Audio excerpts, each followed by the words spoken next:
우리 오늘 함께 나누고자 하는 베개 신앙 고백서는 23조인데 우리 한번 23조 베개 신앙 고백서 우리 한번 옆에 우리 주고 있죠. 한번 다 같이 한번 읽어보도록 하겠습니다. 우리 23조 베개 신앙 고백서 23조 하나님 앞에서의 우리의 우리 시간에 다 같이 읽겠습니다. 시작. 다윗과 바울이 우리에게 가르치는 것처럼 우리는 우리의 복이 예수 그리스도로 말미암은 우리의 죄 용서에 있고 하나님 앞에서의 우리의 의가 거기에 있다는 것을 믿는다. 그들은 하나님께서 일한 것이 없이 하나님께 의로 여기심을 받는 사람의 복에 대해서 말한다. 사도는 또한 우리가 그리스도 예수 안에 있는 성령으로 말미암아 하나님의 은혜로 값없이 의롭다 하심을 얻은 자 되었다. 그러므로 우리는 이 견고한 기초를 항상 붙든다. 우리는 하나님에게 모든 영광을 돌리며 그분 앞에 스스로 낮추며 우리 자신을 있는 그대로 시인한다. 우리는 우리 자신이나 우리의 분노에 대하여 어떤 것도 주장하지 않으며 오직 십자가에 못 박히신 예수 그리스도의 순종만을 신뢰하고 의지한다. 그분의 순종은 우리가 그를 믿을 때 우리의 것이 된다.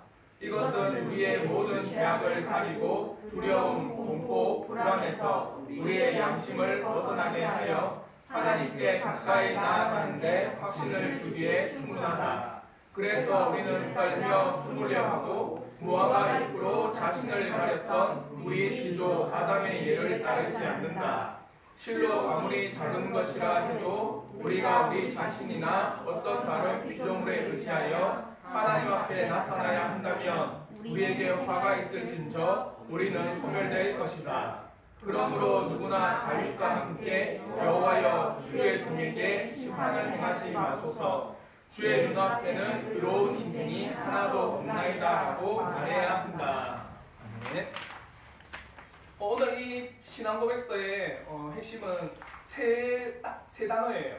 뭐냐면 진정한 복. 첫째, 진정한 복이 뭐냐? 그리고 두 번째는 이렇게 복을 받은 자들의 특징. 진정한 복, 그리고 특징, 그리고 하나님 앞에 이렇게 복을 받은 자들의 얻는 결과. 한마디로 어찌 보면 서론 결론이에요. 서론은 복이 뭐냐? 본론은 내가 이것을 복을 어떻게 받았는데 그 특징은 뭐냐? 결론은 그로 말미암아 나에게 일어나는 결과는 뭐냐? 이에 대해서 나오도록 하겠습니다. 첫째는 하나님 앞에 죄가 용서받는 것이 진정한 복이다. 이 땅에 어떠한 사람도 복 싫어하는 사람 없습니다. 여러분 복 받고 싶죠? 네. 당연한 거예요. 여러분 저주 받으십시오 하면은 때리고 싶어. 누가 나에게 저주를 퍼붓는다. 그러면 어떨 것 같아요? 잡아서 매가리 머리 끄댕이를 잡아서 막 엎어치기 하든지, 누군가 나에게 저주를 퍼붓는다, 나에게 뭔가 심판을 막 퍼붓는다면은 별로 기분 좋지 않습니다. 모든 사람은 복 받고 싶어해요. 근데 중요한 게 있어요. 복을 지향하는 방향성이 두 가지가 있습니다. 근데 정말 진정한 복을 우리는 찾아야 되잖아요, 맞죠? 거짓되고 또 아닌 것, 아니면은 참된 복이 아닌 것을 우리가 붙잡고 있으면 그건 썩은 동안줄이에요. 결국 그것을 통해서 우리가 놀라운 은혜를 입을 수 없다는 거죠. 그러니까 이 방향 두 가지가, 첫째는요, 어떤 방향이냐? 유한한 것을 찾으려고 하는 방향성이 있어요. 복에 대해서. 유한하다. 뭡니까? 있다가도 없고 없다가도 있는 거예요. 유한하다는 것은 제한적인 거라는 겁니다. 없어질 수도 있다는 거예요. 그럼 그게 진정한 거에 될까요? 없어질 수 있다는데? 만약에 생각해 보십시오. 건강이 나의 복이다. 치아가 오복 중에 하나라고 하지만 그거는 없어질 수도 있습니다. 나이 들면은 이가 계속 20대처럼 땅땅해질까요? 빠지는 게 정상이에요. 정상 맞나? 빠지면 나이 들면은 건강이 약해지는 게 자연스러운 겁니다. 건강은 진정한 것이 아니에요. 재물은요. 이 땅의 사회의 모든 기술과 과학과 그런 것들은 유한한 겁니다. 진정한 것이 될 수 없어요. 근데 그것을 쫓아가는 방향성이 있습니다. 그래서 때로는 이 땅에서 내가 얻는 것을 최고로 여기는 그런 방향성을 찾을 때 지위다, 부귀영화가 될 수 있다. 이런 목적 가운데 삶의 방향성을 잡고 가는 사람들이 있습니다. 첫째. 그리고 두 번째는 뭐냐? 영원한 것을 바라보면서 방향성을 잡고 가는 사람들이 있어요. 영원한 건 뭘까요? 없어지지 않는 겁니다. 이거는 정말 모든 친구들에게 이야기해도 동일한 답을 줄 겁니다. 있다가 없는 걸 가질래? 영원한데 있는 걸 가질래? 뭐 가지고 싶어요? 뭐 있다가 없는 거 가질래요? 둘 다. 그럼 둘 다. 욕심쟁이. 욕심쟁이. 잘 봐요. 우리는 있다가 없는 걸 가지면 그 순간 바람 같은 겁니다. 안개 같은 거예요. 그럼 나에게 영원히 있는 것을 존재하는 것, 내가 영원히 가지고 영원히 내가 그것을 소유할 수 있는 것을 가지는 게 최고 아니에요? 영원히 존재하는 건데 그게 참된 복이라는 거죠. 그게 진정한 복이라는 겁니다. 순간 있다가 없어지는 걸 가져봤자 없어지는 건데 그건 진정한 것이 아니에요. 근데 진정한 건 뭐냐? 영원히 존재하는 겁니다. 지금도 가질 수 있을 뿐만 아니라 내가 생명을 마감해도 가질 수 있는 것. 그게 진정한 거 아닐까요? 그래서 솔로몬은요 끊임없이 이렇게 이야기합니다. 자기의 노년에 이 세상을 살아가는 사람들, 이 세상이 가장 큰 핵심이라고 살아가는 사람들에게 이렇게 이야기합니다. 자, 우리도 한번 따라해 봅시다. 손을 들어. 바람을 잡아보랍니다. 바람을 잡아보세요. 잡힙니까? 세상 잡아. 잡았어? 잡았어요? 잡은 것 같아. 이 세상의 사람들이 그렇다는 거예요. 꼭 손을 들어 바람을 잡으려고 하는 것과 같다. 없는 걸 잡으려고 하는 거예요. 그래서 전도서의 맨 마지막에 뭐랍니까? 하나님을 찾으라. 하나님을 발견하는 자가 진정 은혜로운 자다. 그래서 젊을 때 하나님을 알아라고 이야기합니다. 사랑하는 성도 여러분, 진정한 것은, 그리고 참된 것은 없어지지 않는 겁니다. 이 땅에 있는 모든 것은 다 없어져요. 여러분의 육신도 흙입니다. 흙으로 돌아가요. 근데 없어지지 않는 것이 있어요. 뭐가 없어지지 않을까요? 여러분에게 영혼.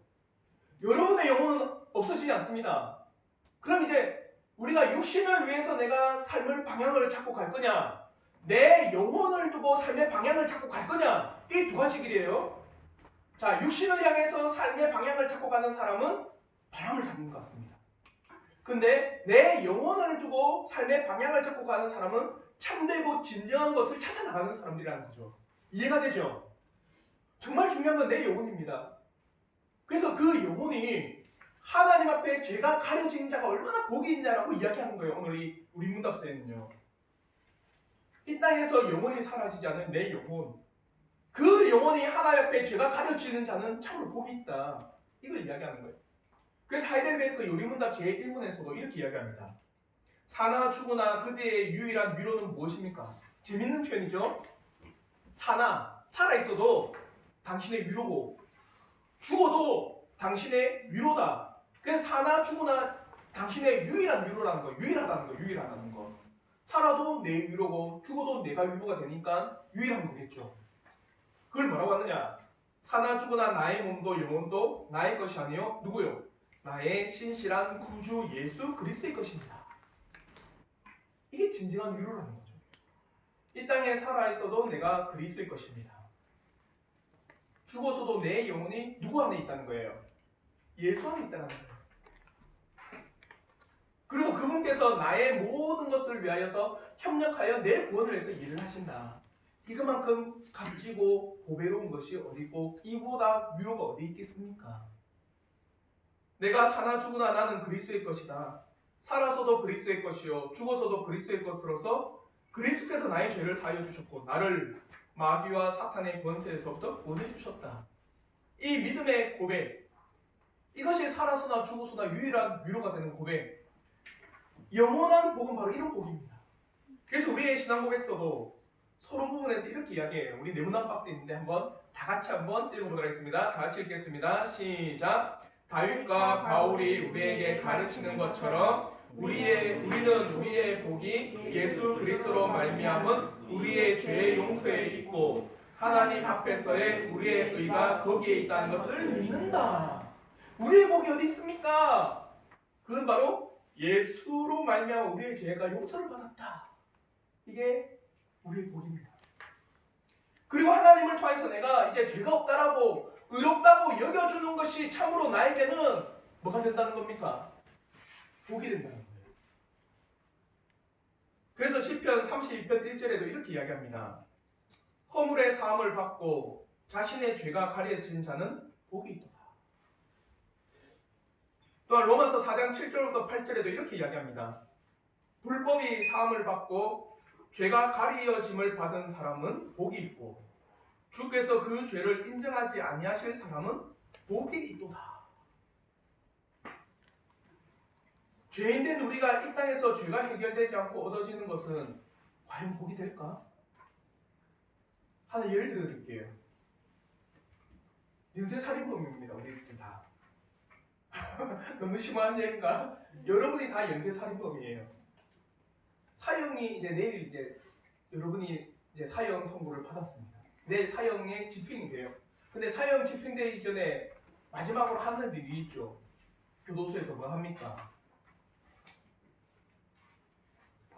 그렇죠. 최후의 만찬 뭐 먹고 싶냐? 자기가 먹고 싶은 것을 이야기하면서 정말 의리의리한 상을 차려줘요. 생각해 보십시오. 내일 사형을 당할 날입니다. 자기 앞에는 진수성찬이 놓여 있어요. 사형수가 그걸 먹으면서 난 복 받았는데 이랍니까? 그걸 먹으면서 뭘 느낄까요? 아무리 그것이 진수성찬이고 의리의리한 밥상이라 할지라도 난 당장 내일 먹으라는 거예요. 죽음이 있는데 이게 나에게 무슨 소용이 있냐는 겁니다.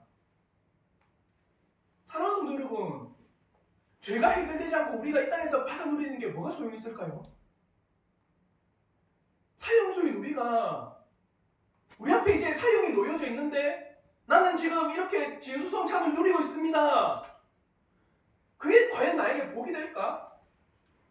오늘 우리의 요리문답서에는 그걸 이야기하는 겁니다. 우리의 복은 예수 그리스도로 말미암아 우리 죄사함을 받는 게 우리의 복이다. 하나님으로부터 네가 죄가 없다라고 인정받는 것이 복이다. 사형수가 의리의리한 진수성찬보다 제 재심이 나와가지고 당신은 죄가 없습니다. 판결받는 게 더 복된 거 아닐까요? 뭐가 복일까요? 근데 오늘날 유심히 한번 보십시오. 많은 사람들이 당장 내일 죽을 건데 내 앞에 차려져 있는 이 진수성찬으로 만족하고 있어요.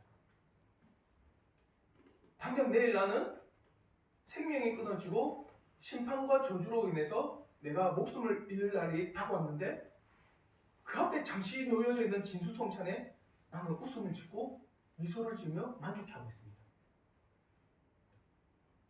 뭐가 진정 복일까요?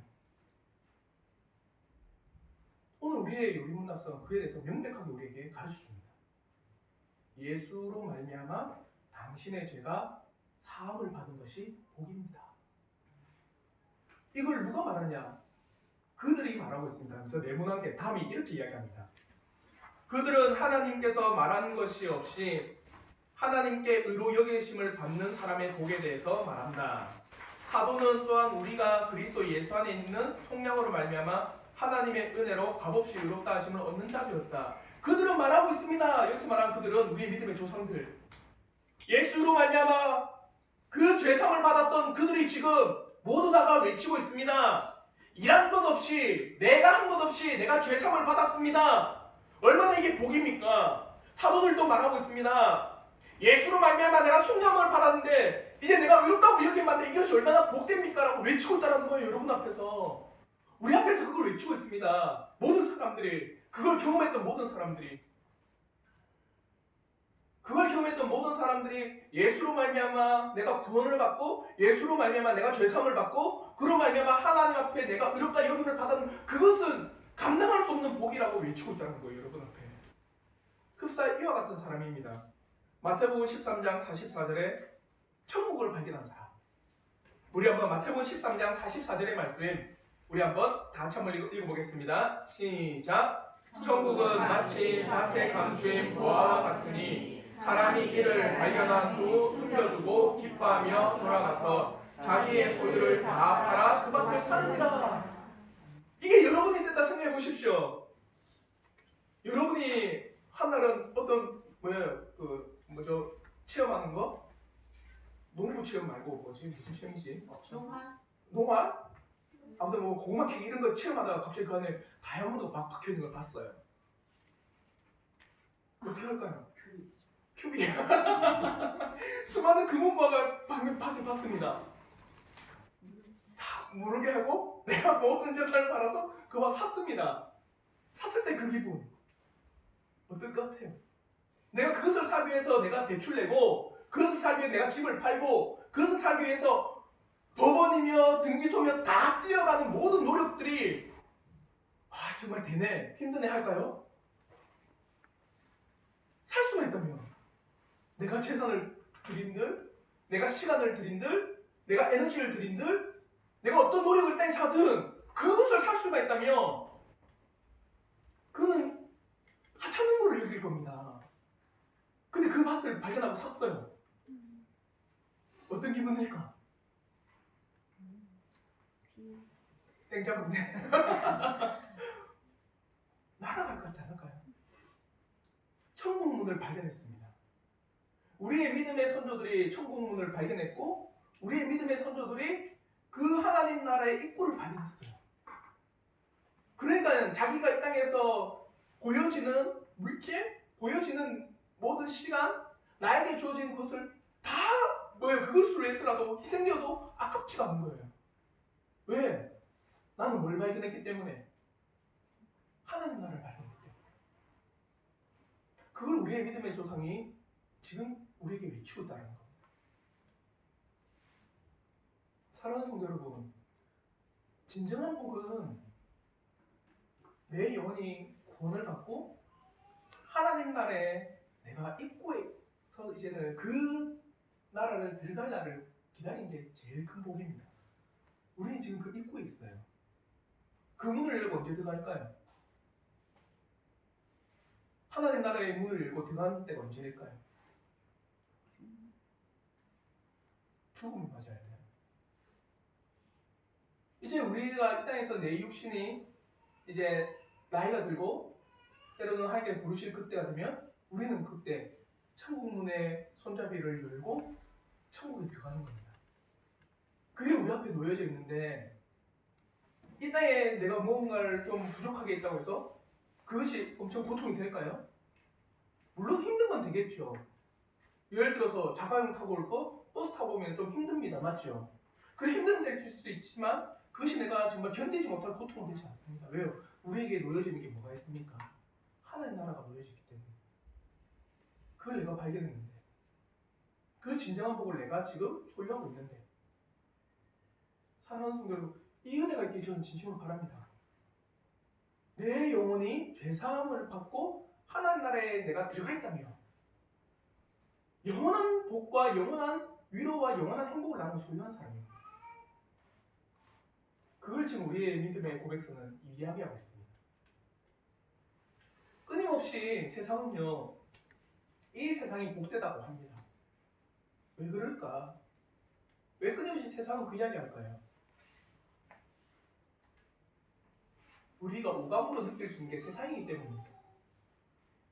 끊임없이 세상은 보여지는 것, 느껴지는 것, 맛보지는 것, 들려지는 것, 이 오감이 끊임없이 작용해가지고 어디가 더 가치 있게 여기는 줄 아세요? 세상이 더 가치 있도록 만듭니다. 여러분이 타고 있는데 여러분이 뭘 타? 자동차를 타고 있는데 여러분 친구가 옆에 딱 섰어요. 문을 찌르면 쟤는 슈퍼카네? 난 뭐지? 아씨 여러분이 어떤 지역 갔는데 내 친구는 이사네? 나는 말단 직원이네? 아이씨 내 친구 어떤 지역 갔는데 내 친구는 위에 펜트하우스네? 나는 16평이네? 아이씨 끊임없이 세상은요 그것을 우리에게 경험시켜주니까 세상이 더 복되다고 이야기하고 있어요. 그런데 우리의 믿음의 고백서는 아니라고 합니다. 그는 영원한 게 아니다. 영원한 거는 너의 영혼이다. 근데 너의 영혼이 죄가 해결되지 않는데 어떻게 복을 받다 할 수 있겠느냐? 천국을 발견하지도 못했고 천국의 문에도 들어가지 못했는데 네가 어떻게 복되다 할 수 있겠느냐? 우리의 믿음의 선조들은 그 천국을 발견하고 천국 가운데 영원한 복을 지금 누리고 있다. 허물의 사함을 받고 죄가 가린 자가 제일 복된 거다. 이 은혜가 있길 저는 진심으로 바랍니다. 이제 두 번째 나오는 그러면 이런 은혜를 입은 자들은 어떤 태도를 가지느냐? 우리 신앙고백에서 6가지를 이야기합니다. 6가지를. 우리 한번 네모난 박스 있죠? 우리 신앙고백서 두 번째 나눔의 네모난 박스 우리 한번 다 같이 한번 나오도록 하겠습니다. 다 같이 읽겠습니다. 시작. 그러므로 우리는 이 견고한 기초를 항상 붙든다. 우리는 하나님에게 모든 영광을 돌리며 그분 앞에 스스로 낮추며 우리 자신을 있는 그대로 시인한다. 우리는 우리 자신이나 우리의 공로에 대하여 어떤 것도 주장하지 않으며 오직 십자가에 못 박히신 예수 그리스도의 순종만을 신뢰하고 의지한다. 그분의 순종은 우리가 그를 믿을 때 우리의 것이 된다. 6가지 이야기입니다. 그러므로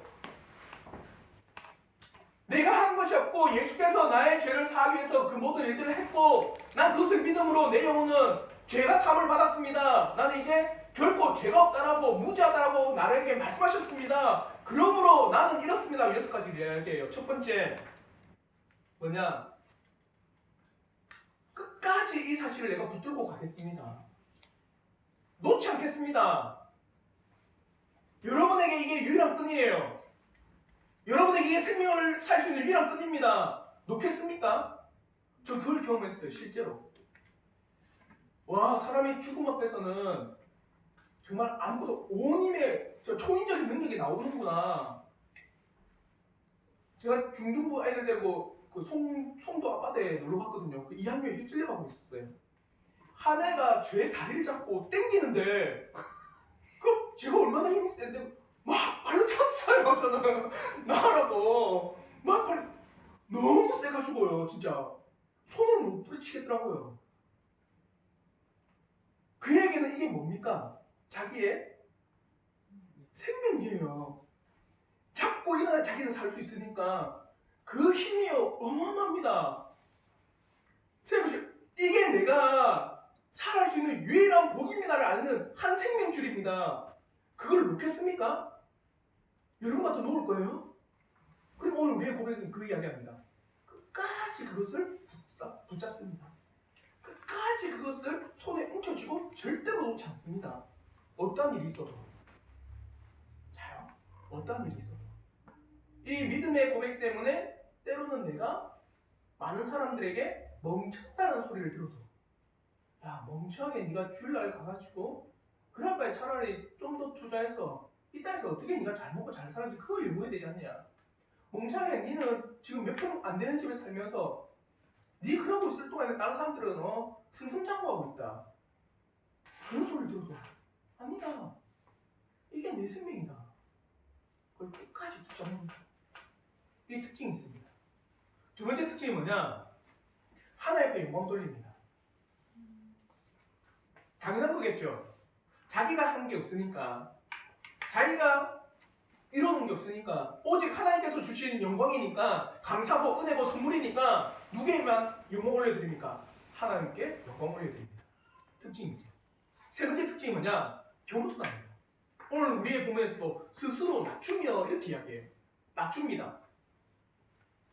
자신이 한 것이 없고 자신이 이루는 게 없는데 어떻게 자신을 높일 수 있겠어요? 생각해보십시오. 여러분이 직장생활 하는데 프로젝트인데 여러분이 다 했어요. 근데 어느 순간인가 누군가 밥상에 숟가락 떠올리면서 막 자기가 한 것처럼 이야기하면서 자기가 그 사람 칭찬받고 있으면 여러분 속에서 뭐가 일어나요? 점점 천물까지 일어나지 말고 그냥 화가 일어나. 천물까지 하지 말고 화가 막 일어납니다. 왜? 내가 그 밤새서 프로젝트 다 했고 내가 밤을 새서 그 모든 프로젝트를 완성했고 이제 내가 발표 다 했는데 느닷없이 어떤 사람이 와가지고 밥숟가락 떠올리면서 자기가 다 칭찬받고 아 수고했다면서 이사며 상사로부터 막 칭찬받고 있으면 안 얻고 나온 게 다행이지. 맞죠? 생각해보세요. 여러분이 여러분 구원을 이루셨어요? 여러분의 죄를 여러분 스스로가 해결했습니까? 예수께서 해결했습니다. 맞죠? 예수께서 죄값을 커버해 주셨어요. 그 예수를 보낸 것도 성부 하나님입니다. 또 그 예수를 믿게 하신 분도 성령 하나님이에요. 여러분이 한 거 아무것도 없습니다. 근데 날 높인가? 이상한 겁니다. 맞죠? 철저하게 나를 낮추는 겁니다. 맞습니다, 주님. 저는 한 것이 없습니다. 그리고 네 번째, 시인합니다. 나는 정말 소위 말하면 죄인입니다. 그렇게 욕을 먹는 게 당연합니다. 시인하는데 이걸 한마디로 자기 부인이라고 해요. 자기 부인하는데 이런 사람들도 있습니다. 어떤 사람? 나는 원래 이래. 나 원래 이런 사람이야. 이게 자기 부인일까요? 특징이 있습니다. 나는 이래. 어쩌라고. 이 사람에게는요 한 가지 특징이 있어요. 변하지 않아요. 안 변합니다. 한번 여러분 사회생활 하면서 이런 사람들 한 번씩 만날 거예요. 저도 많이 만나봤거든요. 어쩌라고. 나 원래 이런 사람인데 왜? 그래서 내보고 어쩌라는 건데. 그 사람이 변하는 경우는 거의 없어요. 다음에 아무리 설명해도 똑같은 반응만 나옵니다. 이거는 자기 부인이 아니에요. 교만입니다. 성경에서 말하는 자기 부인은 뭐냐? 맞습니다. 저는 죄인입니다. 맞습니다. 저는 하나님의 영원한 저주와 형벌과 심판을 받을 수밖에 없는 그런 존재입니다. 내 스스로는 결코 구원을 얻을 수 없고 나는 날마다 넘어집니다. 그러나 그런다라고 할지라도 하나님 나라를 위해서 나는 힘써 달려가겠습니다 하고 변화가 있습니다. 이걸 다른 말로 해서 성화라고 해요. 성화. 끊임없이 자신의 연약함을 알고 자신이 죄인인 것을 시인하니까 넘어져. 어떻게? 그래 나는 죄인이야. 그래 나 이런 연약한 존재지만 일어납니다. 그래서 재밌는 말씀 구절이 있어요. 잠언 24장 16절의 말씀인데 우리 한번 잠언 24장 16절의 말씀 우리 한번 다 같이 한번 읽어보겠습니다. 잠언 24장 16절 말씀 다 같이 읽겠습니다. 시작. 대저 의인은 7번 넘어질지라도 다시 일어나려니와 악인은 재앙으로 말미암아 엎드러지느니라. 의인은 어떻게 합니까? 7번 넘어져도 다시 일어납니다. 의인이라 해서 완전하지 않습니다. 저라고 해도 완전하지 않아요. 모든 인생은 완전하지 않습니다. 그래서 때로는 유혹과 연약함 때문에 넘어집니다. 죄 가운데. 그럴지라도 왜?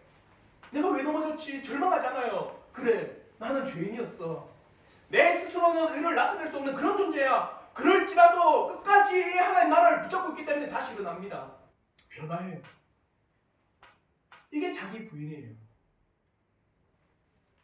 정말 죄상을 받은 사람의 특징은 자기를 부인합니다. 그리고 다섯 번째 뭐냐? 자기의 공로를 주장하지 않습니다. 겸손과 같습니다.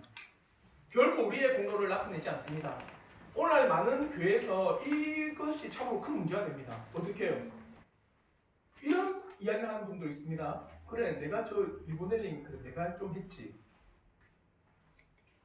그래 내가 저 사람 할 때 내가 조금 도와줬지. 성경에서 뭐라 하지 아세요? 오른편빵을 때리면 뭐라고 합니까? 왼편빵도 대라. 오른손이 하는 일 왼손이 모르게 하라. 왜 그럴까요? 그렇게 할 수 있게 만들어주신 분이 누굽니까? 그렇게 여러분에게 할 수 있도록 재력을 주시고 건강을 주시고 시간을 주시고 환경을 주신 게 누구예요? 하나님입니다. 철저히 겸손해져요. 철저히 자기의 공로를 없이합니다. 자기를 드러내지 않습니다. 그리고 여섯째 뭐냐? 오직 그리스도에게만 순종하고 그리스도만 신뢰합니다. 왜? 우린 넘어질 수 있다. 우리 모두 죄인이기에 연약한 존재다. 그러니까 그리스도만 의지하는 겁니다. 끝까지 붙잡습니다. 정말 죄사함을 받은 영혼의 이 특징들 주를 끝까지 붙잡고 하나님 앞에 영광을 돌리며 겸손하며 자기를 부인하며 그와 더불어서 때로는 넘어질지라도 일어나는 성화의 길을 가며 자신은 철저히 가려지고 예수만이 나타나기를 원하며 그분만을 순종하고 신뢰하는 이 놀라운 은혜가 있습니다. 자, 여기서 질문을 드릴게요. 예수를 신뢰한다. 예수를 의지한다. 지금 그걸 어떻게 우리가 알 수 있을까요? 제가 예수를 신뢰한다, 예수를 의지한다는 거 보이십니까? 제 옆에 예수님이 계세요? 보시는 분. 다소리 따라 병원 가야 돼. 그게 제 옆에 막 예수님이 막 예수님이 제 옷갈피를 붙잡고 있다. 그게 나는 목사님이 보입니다. 목사님 옆에 예수님이 계시네요. 그럼 다소리 따라 병원 가셔야 돼요. 약 잘 처방해 줄 거야.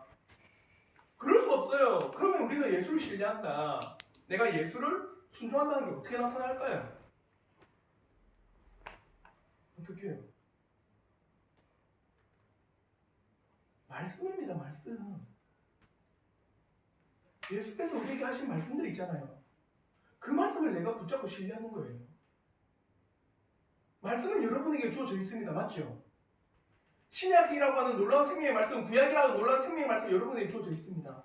그게 내 기준이 되고 그것이 나를 붙잡고 있고 그것을 내가 전적으로 신뢰하며 그것만을 의지하면서 나가는 거예요. 이게 내가 예수를 신뢰한다는 겁니다. 그분을 순종한다는 뜻이에요. 이 6가지 특징. 이제 마지막 나눔입니다. 그럼 결과입니다. 이렇게 죄사함을 얻은 사람의 결과 어떤 은혜가 있느냐. 마지막 우리 네모난 박스 한번 우리가 큰 소리로 다 같이 한번 읽겠습니다. 시작. 이것은 우리의 모든 죄악을 가리고 두려움, 공포, 불안에서 우리의 양심을 벗어나게 하여 하나님께 가까이 나아가는데 확신을 주기에 충분하다. 그래서 우리는 떨며 숨으려 하고 무화과 잎으로 자신을 가렸던 우리 시조 아담의 예를 따르지 않는다. 실로 아무리 작은 것이라도 해도 우리가 우리 자신이나 어떤 다른 피조물에 의지하여 하나님 앞에 나타나야 한다면 우리에게 화가 있을진저 우리는 손을 낼 것이다. 그러므로 누구나 다윗과 함께 여호와여 주의 종에게 심판을 행하지 마소서. 주의 눈앞에는 의로운 인생이 하나도 없나이다 라고 말을 해야 된다. 두 가지를 요약할 수 있습니다. 자요, 모든 죄악을 가리고 죄가 가려졌습니다. 여러분에게 이제 무지하다고 합니다. 그러니까 두려움과 공포와 불안에서 떠났어요. 생각해 보십시오. 수배자가 있습니다. 현상 수배범이에요.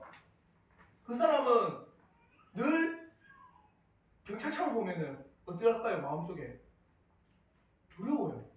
잡혀갈까봐. 근데 이제 무죄합니다. 재판을 받았는데 여러분 무죄를 때렸어요. 경찰차를 봐도 이제는 어떻게 합니까? 두렵지 않아요. 왜? 난 죄가 없는데. 이걸 한마디로 저도 이렇게 이야기합니다. 평안이 있습니다. 이제 죄사함을 얻은 사람들에게는 하나님으로 말미암아 주어지는 놀라운 마음의 평안이 있습니다. 영혼의 평안이 있어요. 왜? 죄가 없다라고 여겨주십니다. 그러므로 이제는 우리가 담대히 하나님 앞에 나갈 수가 있습니다. 성경을 보십시오. 하나님을 보는 자마다 이런 표현을 해요. 사사기와 출애굽기 말씀인데 하나님을 볼 때마다 하나님을 직접 경험할 때마다 이런 표현을 합니다. 그의 아내가 이르되 우리가 하나님을 보았으니 반드시 죽으리로다. 하나님을 봤는데 어떻게 된다는 거예요? 반드시 죽는다는 거예요. 왜 그럴까? 두렵거든요. 죄인인 우리가 하나님을 본다는 게 너무나 두려워요. 죽을 수밖에 없는 우리가 하나님을 직접 봤다니까 이게 너무나도 무서운 겁니다. 아, 난 이제 죽었다. 이거예요. 출애굽기 33장 20절에 이렇게 말합니다. 또 이르시되 내가 내 얼굴을 보지 못하리니 나를 보고 살 자가 없으니라. 하나님 보고 죄인이 살 수 있나? 살 수 없나? 살 수 없다라고 이야기합니다. 이랬던 우리가 예수로 말미암아 죄사함을 얻었어요. 죄사함을 얻고 이제는 죄가 없다라고 하니까 여겨주십니다. 우리 보고 뭐라는 줄 아세요? 평안이 너에게 있다. 이렇게 주님. 그래서 요한복음 14장 27절에 이렇게 말씀합니다. 우리 한번 다 같이 한번 읽어보겠습니다. 요한복음 14장 27절 다 같이 읽겠습니다. 시작. 평안을 너희에게 끼치노니 또 나의 평안을 너희에게 주노라. 내가 너희에게 주는 것은 세상이 주는 것과 같이 아니하리라. 너희는 마음에 근심하지도 말고 두려워하지도 말라. 평안을 이제 너희에게 주겠다. 근데 이 평안은 세상이 주는 게 아니다. 세상이 줄 수 없는 평안이다. 그 평안을 너희에게 주겠다. 죄사함을 받은 사람의 놀라운 영혼의 안식이 있습니다. 이 은혜가 있고 싶지 않나요? 이 은혜 정말 여러분 갈망하셔야 됩니다. 다른 게 아니라 내 영혼이 죄사함을 얻을 수 있는 이 놀라운 은혜가 있다면 마음의 평안이 있어. 그 평안은 어떤 것도 깨뜨릴 수 없는 평안입니다. 가난도 깨뜨릴 수 없고 질병도 깨뜨릴 수 없고 멸시와 천대와 욕먹는 것도 깨뜨릴 수 없는 평안입니다. 그 어떤 것도 그 사람의 평안을 해치지도 못하고 그 어떤 것도 그 사람의 평안을 빼앗을 수도 없고 그 어떤 것도 그 사람의 평안을요 꺾을 수 없는 놀라운 은혜의 평안이 주어집니다. 이게 첫 번째 결과예요. 두 번째 결과는 뭐냐? 이제는 우리의 의를 붙잡지 않는다라고 말합니다. 뭐냐? 태초에 우리 시조 아담, 우리 창세기 배웠죠? 창세기에서 3장에서 아담이 죄를 지었습니다. 그리고 나서 하는 일이 뭡니까? 자기가 벌거벗어서 나뭇잎으로 자기의 몸을 가린 겁니다. 자기 스스로. 한마디로 나는 내 죄, 내 잘못을 내 스스로가 가리려고 합니다. 내 노력과 내 도덕성과 내 윤리와 내 삶의 모든 것들을 가지고 내가 죄가 없다라는 것을 끊임없이 내 스스로 가리려고 합니다. 근데 이제는 이 예수께서 내 죄를 사하여 주셨다라는 이 놀라운 평안이 오자마자 나라고 하는 스스로로 하는 건 다 걷어냅니다. 맞아. 예수가 그렇게 해주셨어. 결코 내가 할 수 있는 게 아니야. 자기의 의를 다 내려놨습니다. 얼마나 기쁠까? 한번 생각해 보십시오. 여러분의 죄를 가리기 위해서 얼마나 도덕적으로 살아야 될까? 불교에서는 그렇게 이야기하잖아요. 지옥에 가지 않으려면 수많은 고행과 수행을 해야 된다. 얼마만큼 해야 될까요? 종교개혁자 루터는요 이렇게까지 고행을 합니다. 그가 프란체스코 수도원에 들어갔을 때 자기의 이 죄성 때문에 그 마음에 끊임없이 올라오는 이 죄악 때문에 그가 이 죄된 생각을 떨쳐내려고 무릎으로 계단 100몇 개를 무릎으로 올라갑니다. 돌계단을요. 무릎으로 그를 하루에 몇 번씩 올라가니까 무릎이 어떻게 됐을까요? 살점이 떨어져 나가고 피가 나고 온 무릎이 피로 낭자하면서 그 돌계단에 피로 물들었답니다. 그걸 보다 못한 수도원 원장이 더 이상 당신은 고행하지 마십시오. 80kg 던 루터가요 살이 다 빠져버립니다. 살 빼고 싶은 분 무릎으로 돌계단 올라가십시오. 살 쫙쫙 빠져요. 내보지 말고 그렇게 고행을 하는데 그래도 어떻게 했을까? 루터는 그래 이 정도면 됐어. 그랬을까요? 그렇게 고행해도 자신에 있는 죄를 가릴 수가 없었다는 거예요. 얼마만큼 우리가 도덕적으로 살아야 될까요? 만약에 내 스스로 가려야 된다면 얼마만큼 나는 도덕적으로 윤리적으로 살아야 내 죄가 가려질까? 근데 성경은 그래 말하지 않습니다. 네가 할 수 있는 건 없다. 얼마나 은혜예요. 하나님께서 가려주신다. 얼마나 은혜입니까? 예수께서 너희들의 죄를 위해서 십자가를 지셨다. 네가 한 게 아니고 그 순간 우리는요 우리가 의지했던 나의 모든 공로를 다 내려놓습니다. 예수밖에 없습니다. 이것을 더욱더 붙잡는 것. 오늘 우리가 어제 나눴던 말씀이지만 이사야 2장 22절과 시편 146편 3절 우리 한번 이 두 말씀을 함께 다 같이 한번 읽어보도록 하겠습니다. 다 같이 읽겠습니다. 시작! 너희는 인생을 의지하지 말라. 그의 호흡은 코에 있나니 새말 가치가 어디 있느냐. 귀인들을 의지하지 말며 도울 힘이 없는 인생을 의지하지 말지니. 여기서 말하는 인생은 여러분도 포함됩니다. 내 스스로. 여러분 스스로 의지하지 마십시오. 반드시 집니다. 오직 예수 그리스도께서 행하신 놀라운 공덕을 의지하십시오. 그게 우리의 유일한 길입니다. 그걸 지금 우리의 신앙 고백서가 이야기합니다. 이제 마무리할게요. 우리의 신앙 고백서 이야기를 합니다. 가장 큰 복은 무엇입니까?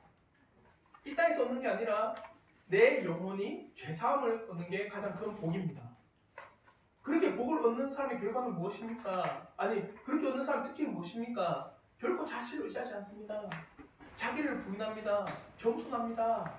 그리고 철저하게 예수께만 영광을 올려드립니다. 하나님 앞에만 모든 것을 올려드립니다. 그러니까 그 사람이 얻는 결과는 뭡니까? 마음의 평안을 얻습니다. 자신은 다 내놓고 오직 예수만을 붙잡고 나갑니다. 그 놀라운 은혜가 우리에게 있기를 저는 진심으로 바랍니다. 또 한 주간을 우리가 살아갑니다. 이 한 주간의 삶 가운데서도 결코 이 우리에게 영원한 행복과 영원한 복락을 주시는 예수를 잊지 않고 살아가는, 그래서 천국을 붙잡고 살아가는 우리 성도들 되기를 주님의 이름으로 축원합니다. 우리 시간에 오늘 우리 함께 배웠던 우리 찬양 네 한 가지 소원 찬양드리며 우리 함께 한 가지 기도 제목을 가지고 기도하고 말씀을 우리 모임을 마치도록 하겠습니다. 네 한 가지 소원 찬양하겠습니다.